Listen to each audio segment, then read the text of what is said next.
Right, welcome to Be1 Hope. This is so amazing. Lockdown's finished, and I would like to introduce you to author of So You Think I'm Superwoman and Words Never Said. Not only is she an author, she is the creator of Flowing in Authenticity. And I'm just going to show you really quickly this awesome, it's not no scrapbook, it is what's inside of us that needs to come out, and it's clear living examples and goals. So without further ado, welcome Nicole.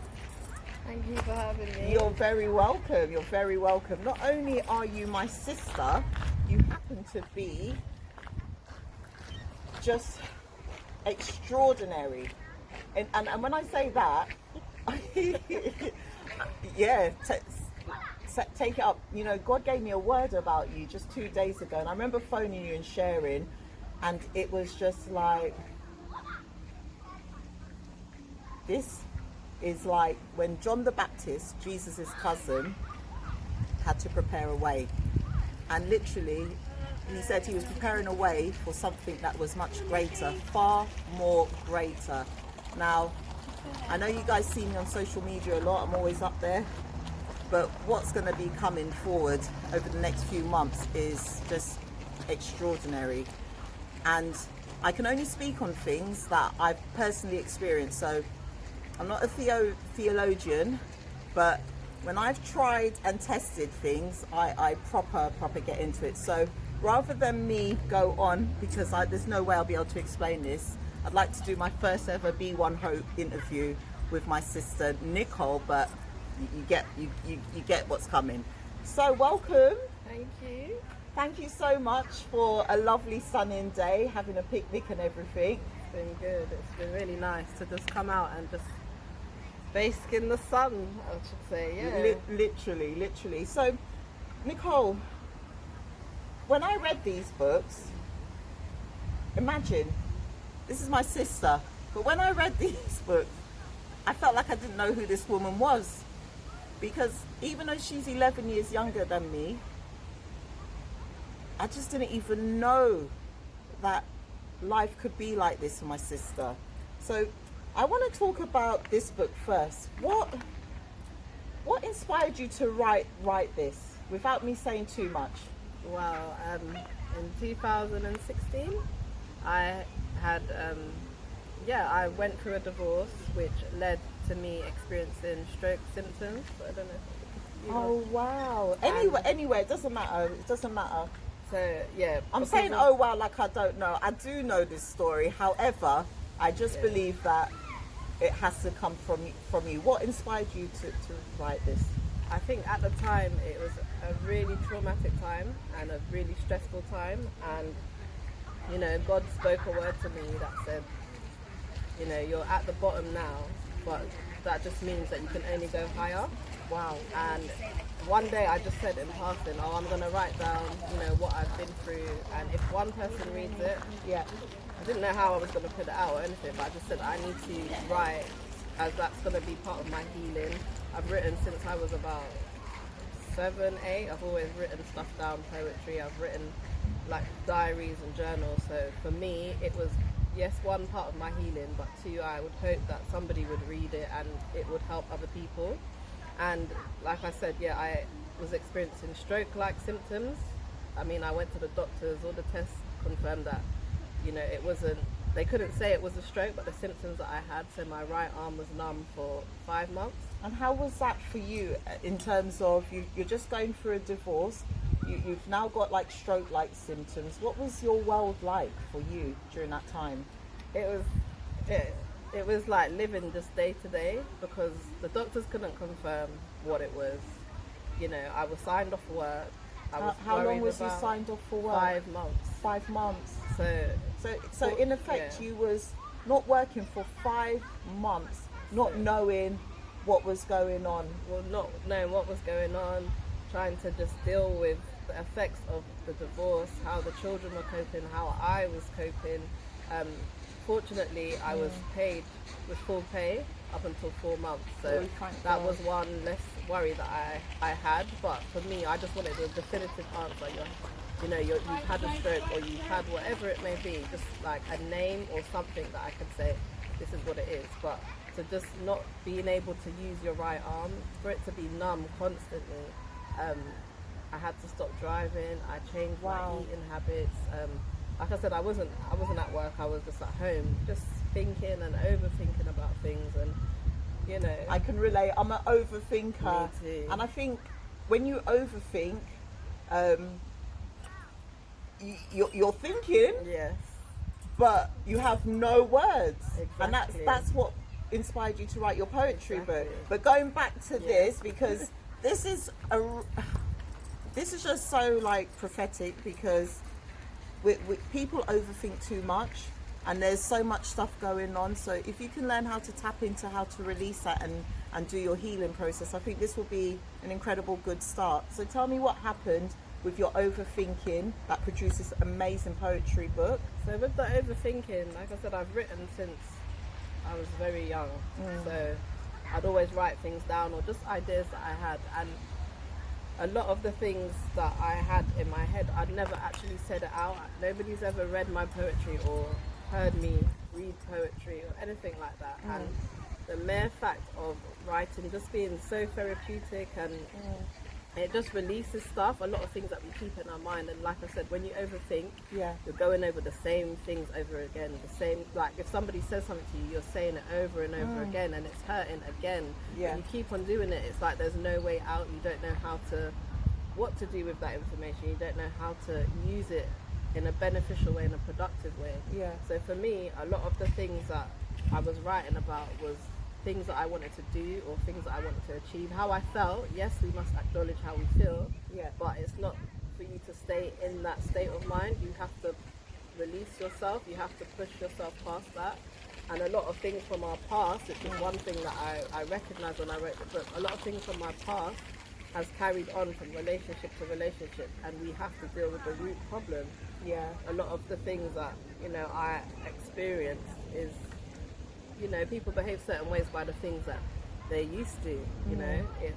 It's like a cycle. If we don't change that cycle, so like I said, I was at rock bottom. I didn't know which way to turn or anything, and God gave me that word that you're at the bottom, so that you can't go any lower than where you are now. The only way is up. The only way is up. Right. So, but most people, if you don't mind me saying, when they're going through that state of a low period in their life and different traumatic events are happening, they don't sit down and write a book. What allowed you to write a book? Well, I was writing a diary. I feel like I felt like I couldn't go and speak to somebody, a family member, because I think the family, when you go through a divorce, you think it's just the man and the woman that will be affected. It's not. It's so much bigger than just them two. It's your children, it's your whole family dynamic change. So for me, the way my mum took the news, the way my sisters, including I felt like I was married to him. I felt like, oh no, I can't pour my heart out to them. I couldn't even cry properly, because I felt like, okay, I had to go to the car, have my little cry, and then be like, all right, wipe your face, now you've got to go back in the house, you need to sort out the kids. So I never really fully cried. I never really went through that process, not until a longer time after everything was happening. But I just think that's the only thing I knew how to do, just write, and just seen it as a form of release, and God was just speaking to me through that time. Now in this book, you were brutally honest. Like, you wasn't like disrespectful to your ex, but you laid the cards out. You explained the trauma that you experienced with wrong behavior, wrong thinking, and for me, being your sister and also an outsider looking in, and from family and friends who know you, it wasn't just your family that hurt for you, your friends hurt for you.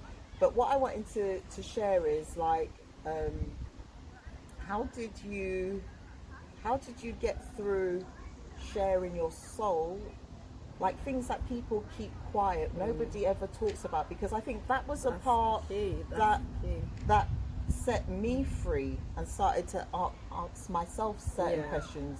So what caused you to be so brave to say what you wrote and to publish it?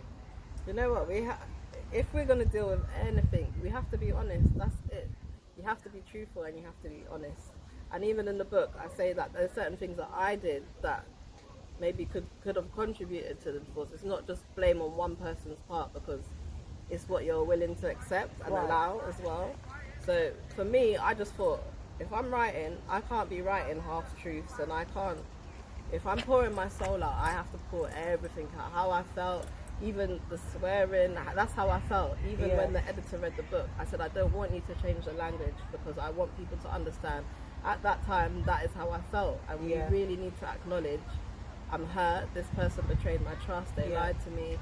You really need to allow yourself to feel that's what happened, yes, but don't dwell on it. You have to then move forward, because then you're and that's the thing, as women, well, unless you're superwoman, so you think I'm superwoman, which I'm clearly not, you think you can just receive stuff like that and play normal.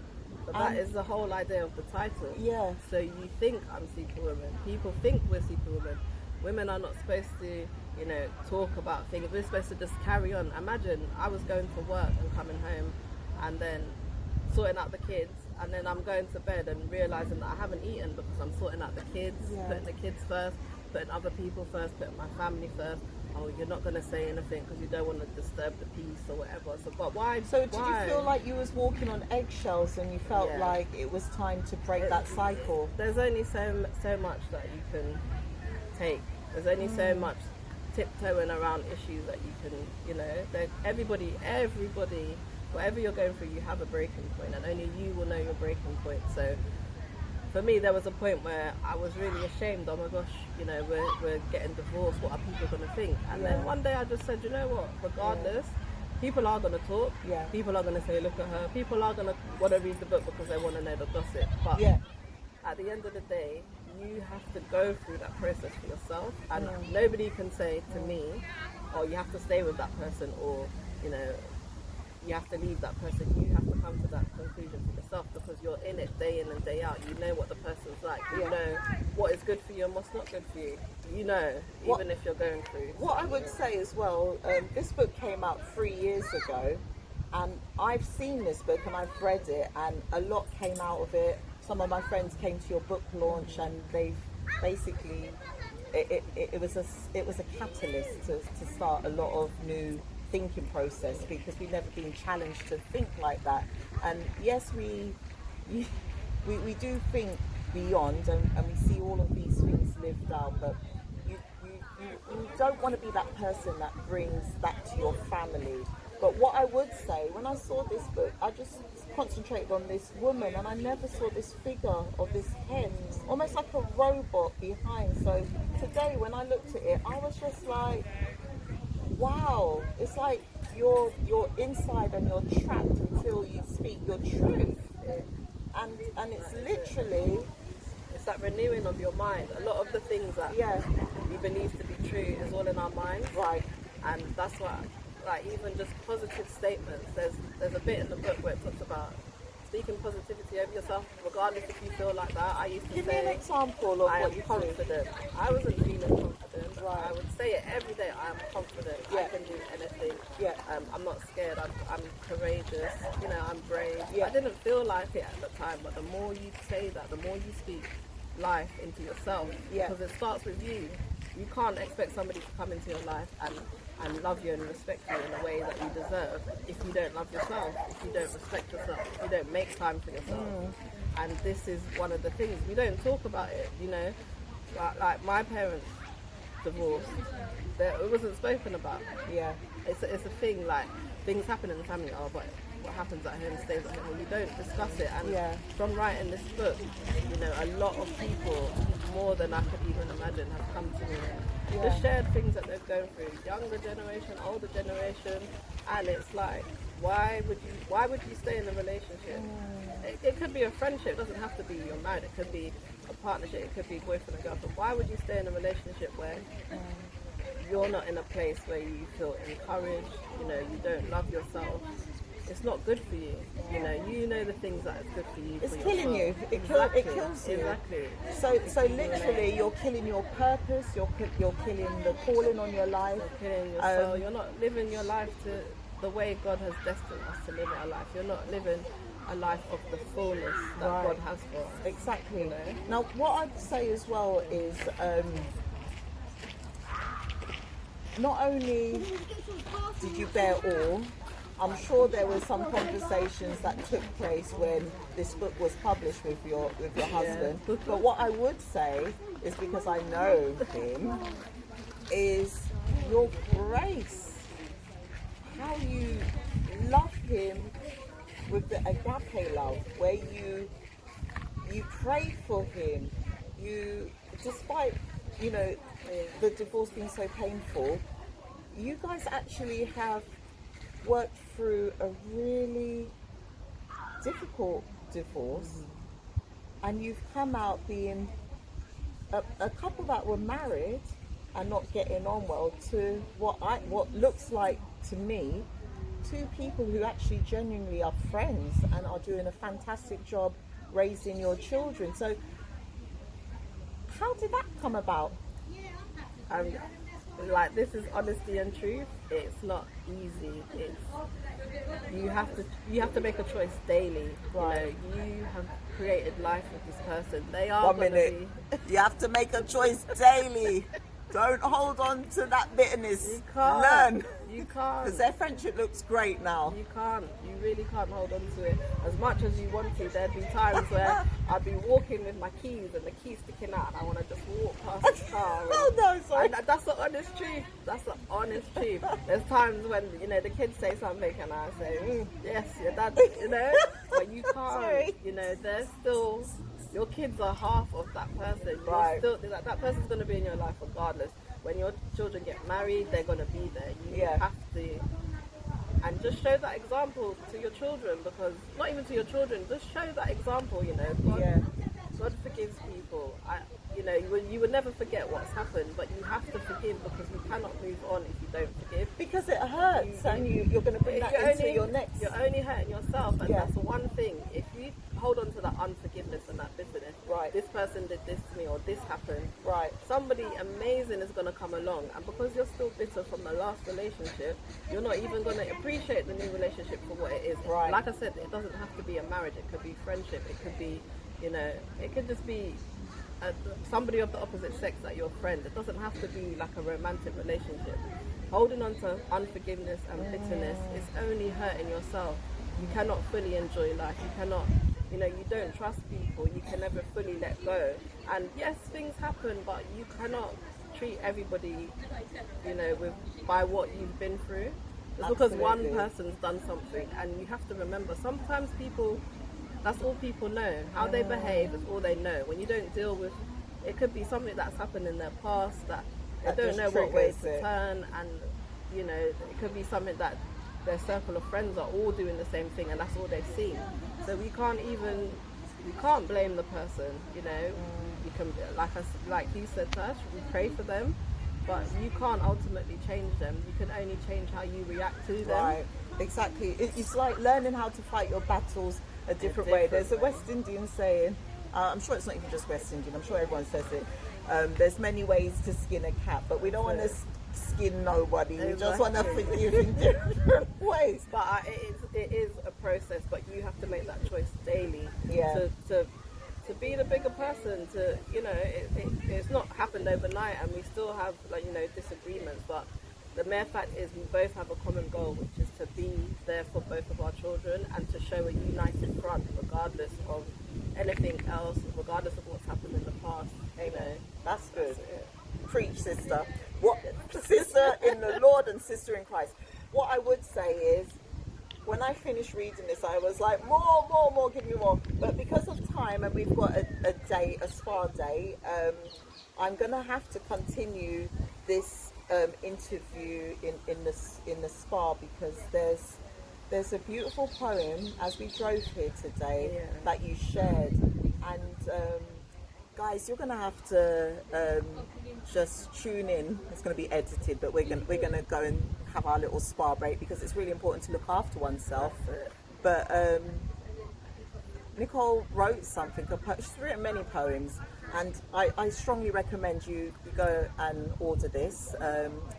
Towards the end, I'm going to make sure I put all of her Instagram pages and the ways you can contact her. And she's got quite a few things in the pipeline, and just watch your space. You'll hear from her shortly. But maybe you'll hear one of the poems and you'll get a bit of a feel and a bit of an understanding. But guys, my final thought for you today would be this and this book 3 years ago. If I didn't read it, I wouldn't have the confidence to be living my best life now. This is Nicole's vision book, a workshop. I did a workshop with Nicole in January, and she was just so humble and honest, because she's been through the process, and I was able to kind of sort out what was going on in my head and kind of like get a plan together. And I'm only able to do this obviously by God's grace, but just watch this space, because there's some phenomenal stuff coming from her spoken word. She's going to be writing more books. She's got a couple of things in the pipeline. I'm not going to share on that. But please, I really encourage you to share. If you know somebody that it might help, please like, subscribe to Nicole's Instagram page. And can I just say, sorry, cut me, man, cut me. It's not just about if you've gone through a divorce. You know, God told me that I'm not living my life. That's it, plain and simple. You're not living your life to the best of your ability. You're not enjoying your life. You know, you're just surviving. You're not thriving. You know, these cliche things that you hear, you see people posting online, and it's true. I wasn't living my life. I wasn't living the best version of me. Is that so, you're flowing in authenticity? Yeah. Now? So yeah. So I can talk about flowing in authenticity. Flowing in authenticity is you living your best. Yeah. So life. Flowing in authenticity was birthed from, you know, being your authentic self. Right. No fakeness. That's it. And when we're flowing, it's like water. You're just flowing. You're not stopping. Wow. It's so smooth. It's effortless. You're doing the things that bring you joy. Not you're doing something for people that you don't want to do, but you're doing it to please other people. You're doing the things that bring you joy. So, as Tasha has shown you, my vision book, which was created just after the divorce. So instead of doing a vision board, I created this vision book where each page was focused on a different area of my life. The things that I wanted to do, see, the things that I wanted to be. There's even a page at the back which is about getting remarried and meeting somebody. And it was just an opportunity for me to really think about what I wanted to do with my life. In my mind, I didn't know what was going on with my arm, the numbness in my arm, how long it would last. And I just thought, if I had all the money and all the time in the world, what would I be doing? What would I want to see? What kind of house would I want to live in? What kind of relationship would I have? What kind of woman? How would I describe myself? So that was birthed from just doing the vision book, flowing in authenticity, being your authentic self in all areas, not just in one area, all areas of your life. And that is why I think it's really important that we ask ourselves these questions, because you know, things can come along our way, opportunities may come, and every opportunity may not be for you. And I think a lot of the times we actually never really sit down to think, what do I want with my life? What do I want to do? So I would say as well, this book made me bawl. I did cry. It just opened some channels in me that I'd thought, It's true. But sorry, the whole point why I cut you was just to say that it's not just about if you've been through a divorce. It's not just about if you're in a relationship. It's the main point of it is to just really think about what kind of life you're living. Are you living your life to please people? Are you enjoying your life? Are you doing the things that you've always wanted to do? God has a plan and purpose for each and every one of us, regardless of if you're in a relationship or not. As individuals, what is your purpose? Why were you created? So the vision books and the vision boards and the workshops that I do are really, really important to just get people started on that journey. And it doesn't matter at what stage of your life you are. I do vision board workshops with children as well as adults, as well as women, so as well as just adults, men as well. So men as well, you see, exactly. Get in tune, therapy needed. Right, Nicole, I just wanted to thank you so much for a beautiful day. Part one, picnic. We've got part two. We've got part two coming up, but we got to go and collect our guests for our spa date. So it was great. Thank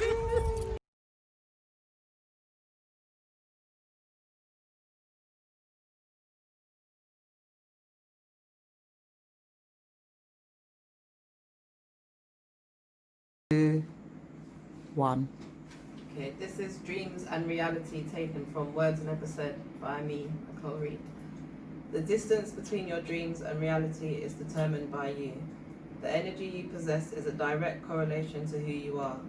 Fear takes over and the comparison to others makes you doubt all that you have to offer. Instead of taking a leap of faith into the unknown, your purpose, your true calling. But what is hidden always comes to light. You can only pacify the real you for a time. It must rise up. You jump on social media wanting the likes from strangers when all that really matters is if you like you. Exaggerated false lives for the gram, status updates on Facebook when really you should be focused on writing your own book, your own life story. You were born to stand out, make a difference. You are unique because no one can ever be you, so do you. The vibration of what you want to create already exists. So whatever it is that is holding you back, acknowledge it. And if you are still scared to let the world see, just do it. Do it afraid. We are constantly learning, so do not dull down who you are because people do not understand. Celebrate you, all of it. That is why you are incomparable. And if no one has told you today, you are special in my eyes. Now go on and grace the world with all your gifts. Nicole, that was awesome! Well, we can do it again. 3. Dreams and Reality, taken from Words Never Said by Nicole Reid. Dreams and reality. The distance between your dreams and reality is determined by you. The energy you possess is a direct correlation to who you are. Fear takes over and the comparison to others makes you doubt all that you have to offer. Instead of taking a leap of faith into the unknown, your purpose, your true calling. But what is hidden always comes to light. You can only pacify the real you for a time. It must rise up. You jump on social media wanting the likes from strangers when all that really matters is if you like you. Exaggerated false lives for the gram, status updates on Facebook, when really you should be focused on writing your own book, your own life story.